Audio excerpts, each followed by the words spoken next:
청와대에서 문재인 대통령이 어제 5명의 신임 장관 후보자를 발표를 했습니다. 박수현 청와대 대변인을 통해서 발표를 했는데 한 사람 한 사람 면면을 좀 살펴보도록 하겠습니다. 첫 번째 인물은 조국 교수는 어제 발표한 사람은 아닙니다만.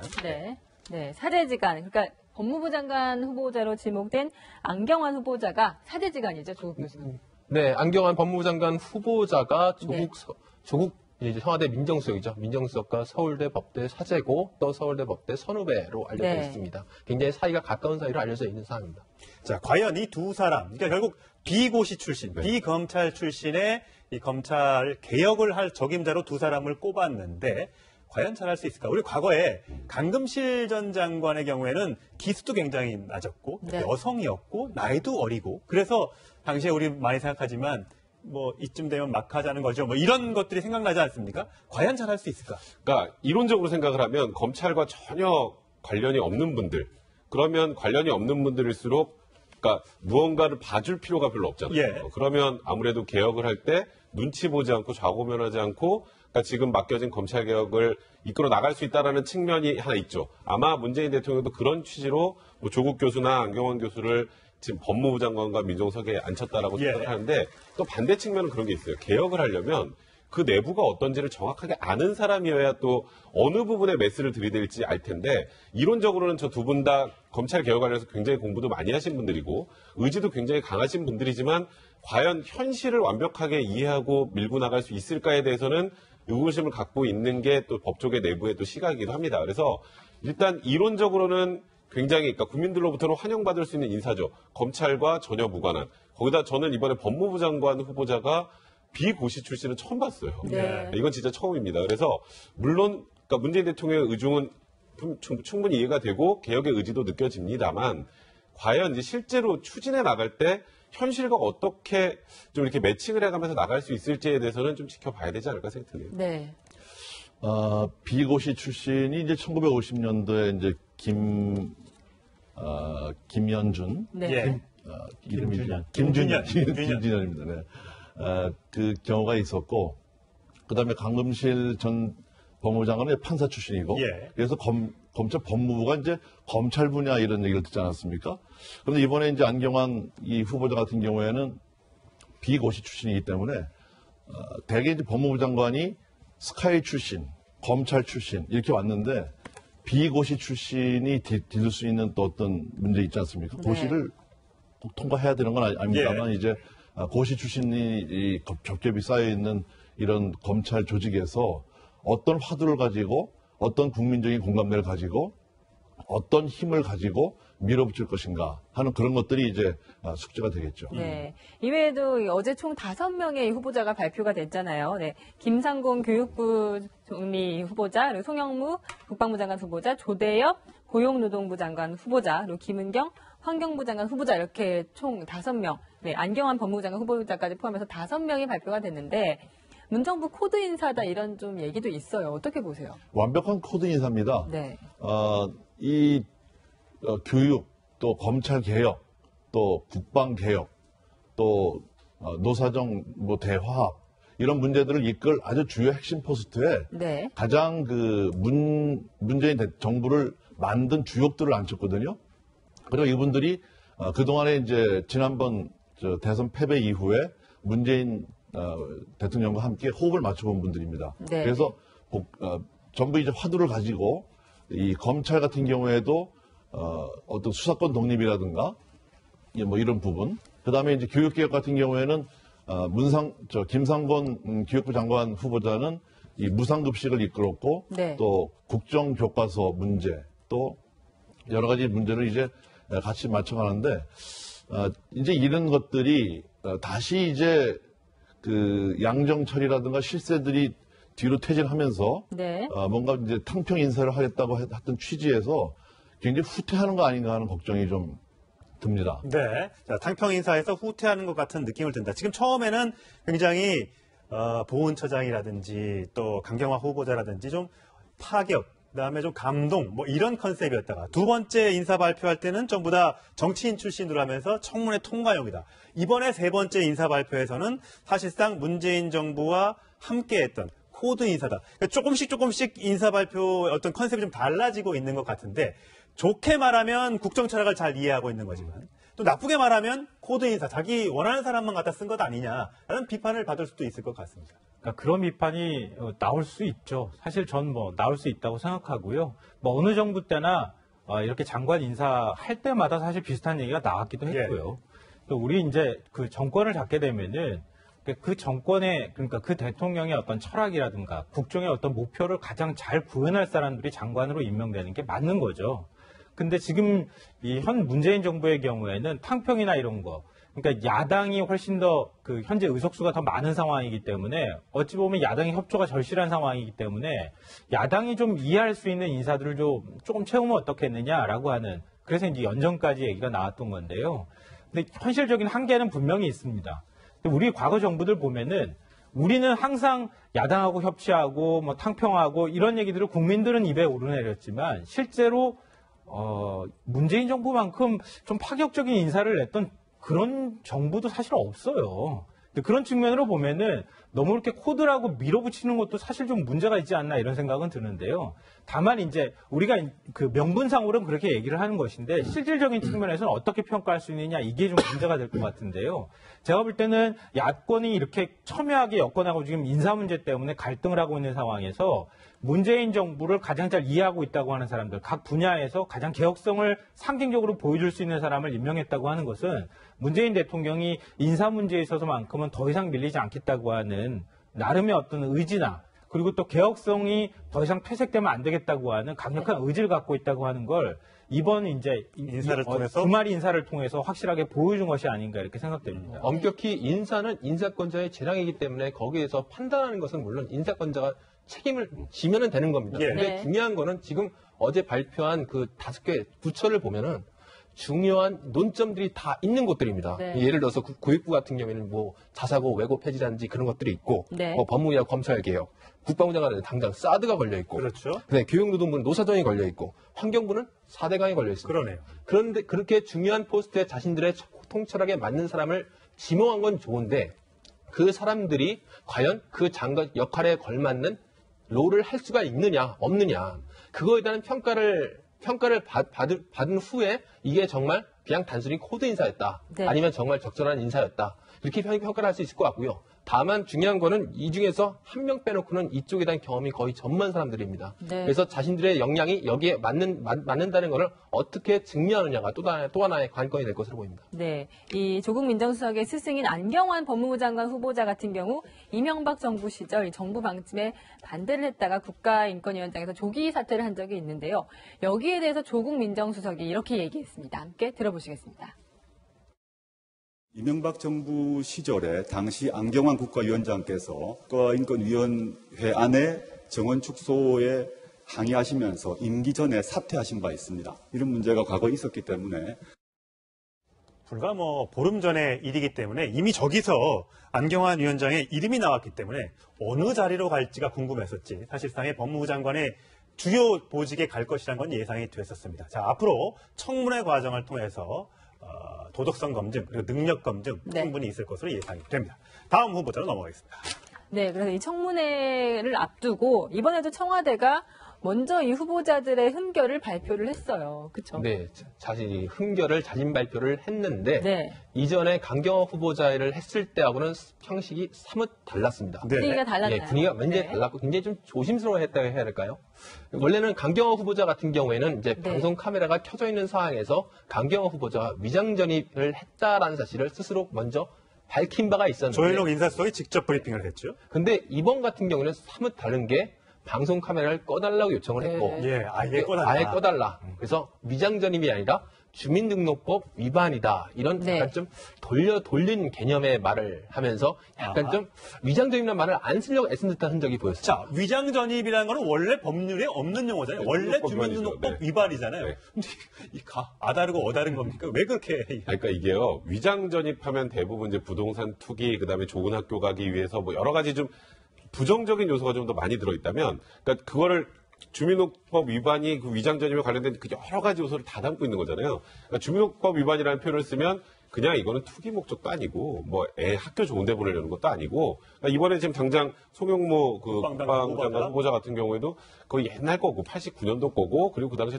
투기 목적도 아니고 전혀 별 문제 없는 단순 주민등록법 위반 사안이다라는 표현을 쓰기 위해서 굳이 부정적인 요소가 많이 들어있는, 그러니까 문재인 대통령이 5대 그 비리 관련자들은 배제한다고 했을 때 어떤 그 위장 전입하고는 좀 다르다. 그런 이미지를 부각시키기 위해서 주민등록법 위반이라는 표현을 쓰는 싶네요.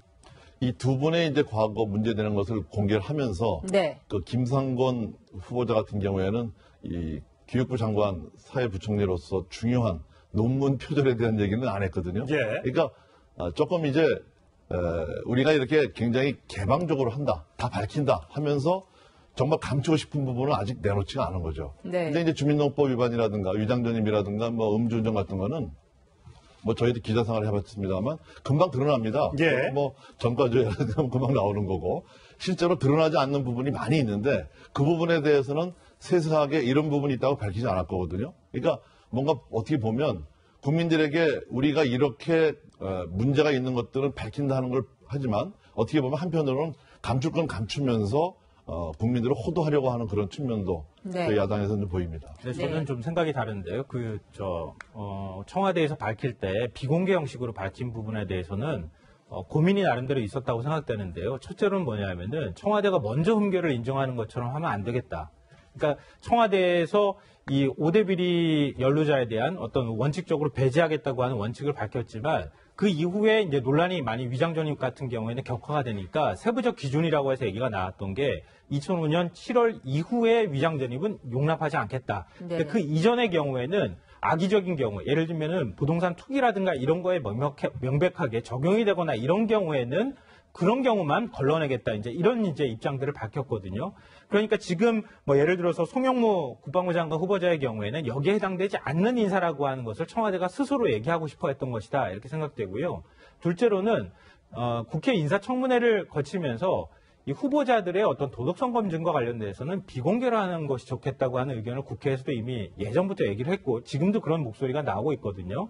그러니까 정책적인 부분은 공개적으로 검증하고 이 후보자의 도덕성과 관련되어 있는 부분은 비공개로 검증한다는 얘기를 국회에서 먼저 하고 있는데 청와대가 먼저 그 얘기를 밝혀버리면은 그게 굉장히 모양이 이상해지잖아요. 그러니까 그런 면에서 좀 조심스럽게 접근한 측면이 있다고 생각합니다. 자, 송영무 국방부 장관 후보자 오늘 국방부로 출근을 했습니다. 오늘 하면서 여러 가지 얘기는 많이 하지 않았습니다만 출국긴 모습 보고 오시겠습니다. 9시 15분에 내가 기자실에 찾아뵙는다고 했는데 그런 건 여기서 얘기할 수가 없어서 미안하겠습니다. 그것도 제가 말씀드리고 그런 거는 기자실에서 이미 기사에 벌써 났더라고요. 그것도 기자실에서 말씀드리고 저는 청문회 정확히 말씀드리고 자, 일단 위장전입, 주민등록법 위반, 공소시효가 5년이라고 하고 대부분 투기 목적 또는 자녀 진학 때문이라고 얘기하는데, 자, 군인의 신분이라 어쩔 수 없었다라고 청와대가 얘기를 했습니다. 그러니까 군인이기 때문에 여러 군데를 돌아다녀야 되는 특성상 나중에 이제 집 한 채를 마련하고 싶어도 사는 곳이 관사에 머물러야 되니까 안 됐다. 그래서 옛날에 집을 샀는데 아버지 얘기하고 자식 얘기하고 구구절절 얘기를 했단 말이죠. 이건 문제가 없다고 보십니까? 사실 이게 89년도 일입니다. 굉장히 오래전 일이죠. 30년 됐습니다. 얼마 전에 그런 얘기 한번 했었잖아요. 그 인사청문회에서 그 장관급들 인사청문회하는 시작이 됐던 2005년 이후에 위장전입만 좀 문제 삼는 게 어떠냐. 전병헌 그 정무석이 그런 얘기를 했었는데 그게 이제 그걸로 이제 결정이 된 건 아닙니다만 이제 그렇게 얘기를 했고 과거 아주 오래된 거고요. 또 아버지하고 이제 아이의 암 그 투명 문제 때문에 대전에 이제 집을 하나 사야 되는데 그 군인공제를 통해서 살려면 이제 거기에 어쩔 수 없이 본인이 위장전입을 할 수밖에 없었다는 취지로 얘기를 했는데요. 저는 그렇습니다. 그러니까 위장전입 문제 자체가 이걸로 정당화될 수는 없겠지만 이게 국민들이 받아들일 수준이 되느냐 되지 않느냐를 가지고 판단해야 되는 것 같아요. 이제는 그러니까 최초에 지금 나와 있는 이낙연 후보자부터 그때도 약간 유사하죠 이거랑 이제 그런 정도의 위장전입, 주민등록법 위반까지 하나하나 다 문제 삼으면 사실상 현실적으로 공직 수행할 사람을 다 뽑기가 곤란하다라면 그러면 내부적으로 어느 정도의 정리를 통해서 국민들에게 양해를 구하고 그리고 국회 양해를 구하고 한다면 이 정도 수준의 위장전입, 그러니까 다른 게 없이 이것만 있다면 이거는 그렇게 큰 흠결로 보기엔 좀 힘들다. 있지 않을까 개인적으로 그렇게 생각이 듭니다. 이거는 뭐냐면요. 군인 공제외 조합 아파트 이 분양을 받는 겁니다. 그 당시에 아파트 분양받기가 굉장히 힘들기 때문에 조합 아파트를 가입하면 굉장히 수월하게 받았어요. 예. 네. 제가 92년도에 저도 이제 조합 아파트를 분양을 받아서 그 당시에 한 7천만 원 정도를 내고 한 1억 3천 정도에 팔았거든요. 예. 그러니까 몇 년 살다 팔았는데 이것은 재테크 일환입니다. 아하. 그러니까 어떻게 보면은 이것이 뭐 가족들의 병력이라든가 뭐 고향이라서 샀다 이런 부분이 아니고 재테크 일환으로 한 거예요. 예. 이거 솔직하게 말씀을 주시고 지금 야당에서 얘기하는 이제 5대 이 문제 같은 경우에 위장전입이라든가 뭐 병역벽, 뭐 세금 탈루 같은 등등은 과거도 있었고 또 아까 우리 김성환 선생님께서 말씀하셨습니다만 비공개로 이제 도덕성 검증을 하는 게 좋다 하는 부분에 대해서는 빨리 합의를 해서 이 여당 대통령 입장에서 여당 입장에서 좀 양해를 구하고 사과를 해야 됩니다. 그러고 넘어가면 인사 부분이 풀리는데 그렇지 않고 과거에 문제 제기했던 부분은 뭐 그런 일이 있을 수가 있고 뭐 2005년 전에는 문제 삼지 말자 이렇게 얘기해 버리면은 문제가 굉장히 복잡해지거든요. 자, 예. 자, 송영무 후보자의 경우에는 본인이 오늘 오전에 출근을 하면서 절대 투기 목적으로 분양을 받은 것은 아니다. 오래 살았고 가격도 별로 안 올랐다. 이렇게 해명했는데 청문회 과정에서 이 부분이 조금 더 낱낱이 공개가 될 것으로 보고요. 사실 저는 이것보다는 여기 나오진 않았습니다만 이번에 고용노동부 장관으로 임명된 사람의 음주운전 경력을 좀 얘기하고 싶습니다. 자, 음주운전입니다.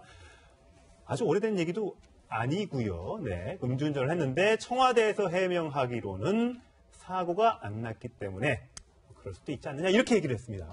네, 지금 이제 그 후보자가 고려대 교수 시절이었던 그 2008년에 이제 그 당시 학교 문제로 이제 제적 위기에 놓여 있던 이제 학생들을 격려하러 가는 길에 음주운전에 단속됐다. 예. 이렇게 이제 해명을 하고 있고 지금 현재 청와대에서는 여기서 사고가 나지 않았기 때문에 별 문제가 되지 않는다 이렇게 해명을 하고 있는데 근데 이게 좀 공교롭게도 좀 박근혜 전 대통령 정권 때 누구를 굉장히 연상시킨다는 지적이 많습니다. 바로 이철성 경찰청장. 네. 이철성 경찰청장도 지금 경찰청장 임명 당시에 음주운전이 문제가 돼서 물론 이 청장 같은 경우에는 청문회 통과를 했고 또 당시 사고를 낸 뒤에 이제 자신 신문을 숨겼다는 그런 약간 다른 점은 있습니다만은 민주당이 그 당시에 야당이었을 때는 이 청장의 음주운전 사실을 굉장히 공격을 하면서 이 사람은 청문회감이 아니라 범죄수를 받아야 된다. 이런 얘기를 할 정도로 굉장히 공격을 했었는데 지금 와서는 사고를 내지 않았기 때문에 별 문제가 되지 않는다. 이렇게 말하는 거는 그야말로 좀 내가 하면 로맨스고 남이 하면 불륜이다. 네. 이런 지적이 나올 수밖에 없는 상황입니다. 네, 그래서 이철성 경찰청장 후보자 임명 당시 이제는 여당이 된 당시 민주당 어떻게 얘기했었는지 함께 보고 오시겠습니다.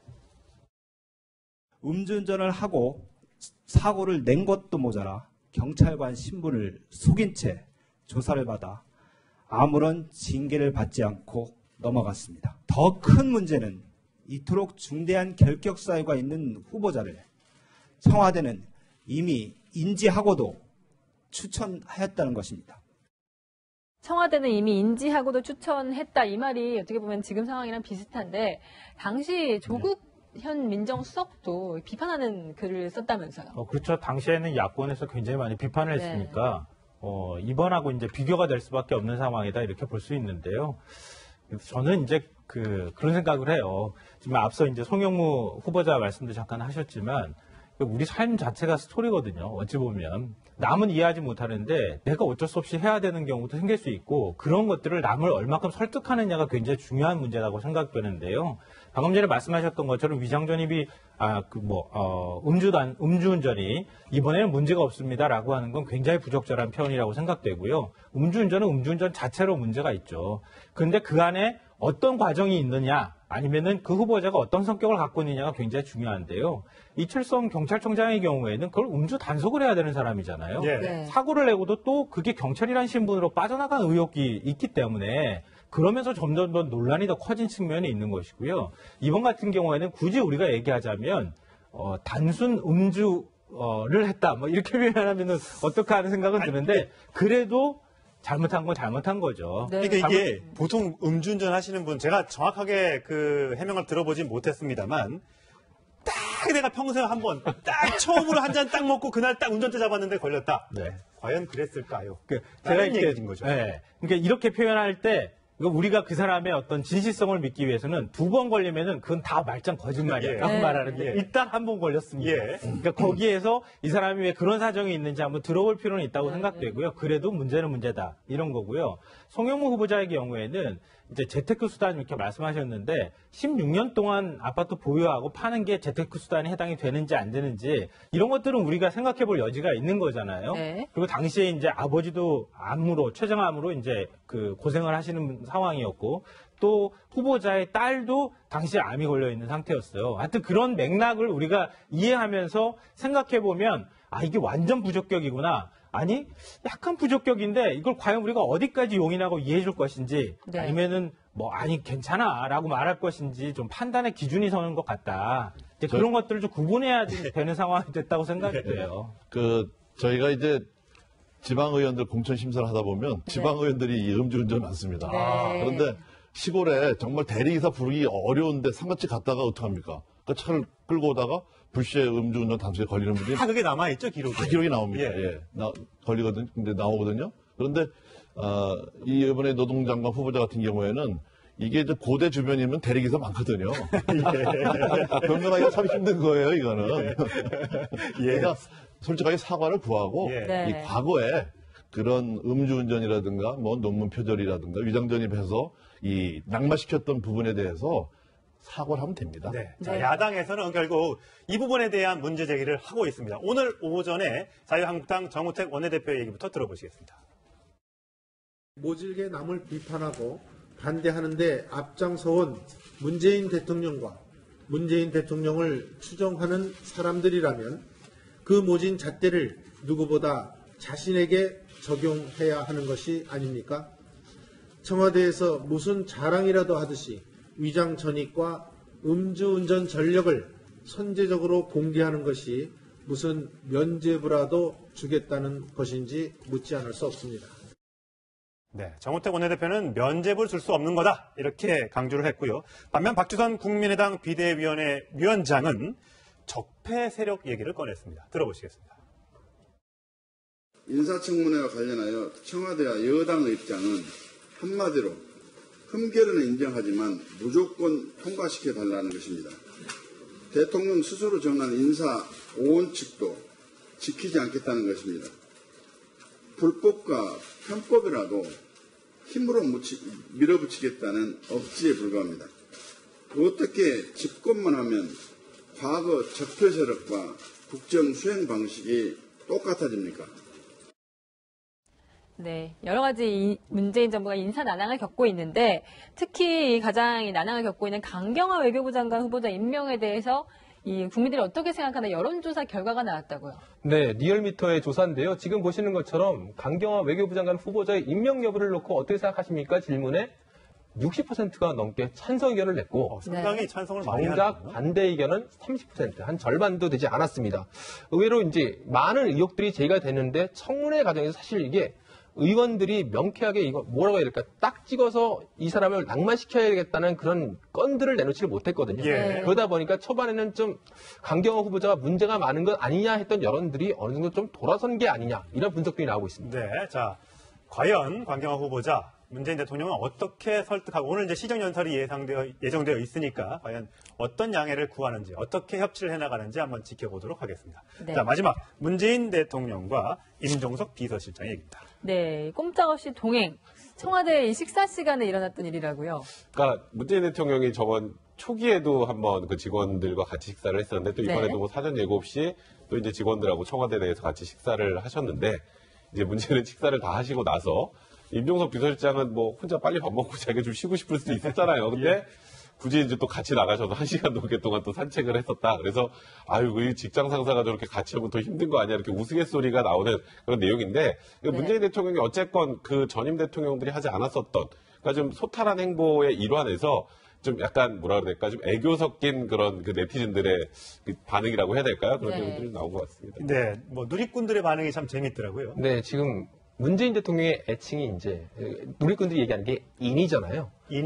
인이가 참 눈치 없다는 그런 댓글들이 상당히 베스트 댓글이었고 이게 제가 문재인 대통령에게 한 말씀 드리고 싶은 거는 부하 직원들하고 이제 소통하는 것도 좋지만은 부하 직원들 때로는 휴식이 좀 필요하니까 휴식을 좀 주셨으면 어떨까 하는 생각을 좀 드려봅니다. 네, 비서실장 극한 직업. 저거 좀 맞는 말인 것 같습니다. 참, 김기춘 전 비서실장도 그렇고, 임정석 비서실장도 그렇고, 대통령이 가는 곳은 어디든지 따라다녀야 되고, 어디 간 또 일거수일투 저걸 또 얘기를 또 잘해줘야 되는 거기 때문에 굉장히 좀 어려운 직업인 것 같습니다. 자, 임종인 비서실장, 예, 앞으로의 행보도 굉장히 주목이 됩니다.